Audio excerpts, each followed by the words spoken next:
आपल्या महासंघाचे राज्य संघटक दत्त 1400 मदतनीसला कमीत कमी 700 कार्यकर्त्याला जास्तीत जास्त 2000 मदतनीसला 1000 सर्रास सगळ्याला 100% मिळायची सोय कधीपासून केलेली आहे त्याची सुद्धा माहिती तुम्हाला आता देण्यात येणार आहे।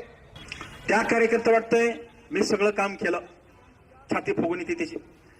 जिनं 700 रुपये मदतनीसला 1400 रुपये कार्यकर्त्याला 1600 रुपये कार्यकर्त्याला भत्ता मिळाला, त्या कार्यकर्ता वाटतंय माझं काहीतरी काम कमी झालंय, मनामध्ये काहीतरी संकोच निर्माण होतो आणि म्हणून अशा पद्धतीनं एक प्रकारे कार्यकर्ती मदतनीसमध्ये स्पर्धा लावण्याचं काम शासनानं केलेलं आहे। परंतु हे 10 निकषाचं काम सरासरी सगळ्याच महाराष्ट्रातल्या कार्यकर्त्या करतात, यात काही